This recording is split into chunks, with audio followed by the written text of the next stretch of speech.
কমলারেখার বিন্দুটিকে সংখ্যা রেখায় 9/4 স্থানান্তর করো।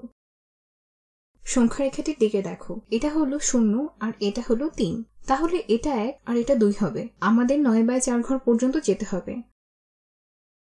দুইভাবে আমরা এটি করতে পারি। প্রথমত এটিকে মিশ্র ভগ্নাংশে পরিণত করে করতে পারি। 4 দিয়ে 9 কে 2 বার যাবে এবং 1 অবশিষ্ট থাকবে, ফলে এটি হবে 2 সমস্ত 1/4। তো তুমি দেখো, এটা হলো 1 2, তারপর 1/4 ঘর যেতে হবে, যা 2 ও 3 এর মাঝে হবে। এখন এটি 2 এবং 1/4 মনে হচ্ছে, তো এটাকে এভাবে করা যায়। অথবা তুমি এটিকে অপ্রকৃত ভগ্নাংশ আকারে দেখলে 1/4 ভাগে ভাগ করে এগুতে হবে। তো এটা হলো 1/4, 2/4, 3/4, 4/4 বা 1, তারপর 5/4, 6/4, 7/4, 8/4, যা হলো 2।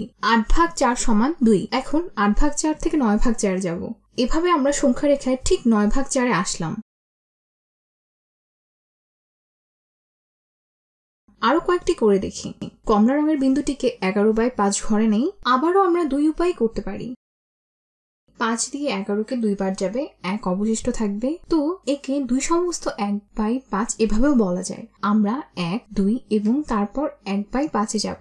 আবার যদি অপ্রকৃত ভগ্নাংশ আকারে চিন্তা করি, তো 1/5 ঘর করেও যেতে পারি। 1/5, 2/5, 3/5, 4/5, 5/5 হলো 1। এরপর 6/5, 7/5, 8/5, 9/5, 10/5। 10/5 সমান 2। 10/5 হলো 2 বা 2 ঘর। 10/5 আর 11/5 এটা খুবই মজার। চলো আরো একটি করি। কমলা বিন্দুটিকে 5/2 ঘরে নিয়ে যাই। তো এটা হলো 1/2, এটা 2/2 বা 1, এটা 3/2, এটি 4/2 বা 2 ঘর, আর এটা হলো 5/2। অনুভাবে চিন্তা করলে 2 দিয়ে 5 কে 2 বার যাচ্ছে ও 1 অবশিষ্ট থাকছে। মিশ্র ভগ্নাংশ আকারে এটি হবে 2 সমস্ত 1/2। তো 1 2 আর 1/2।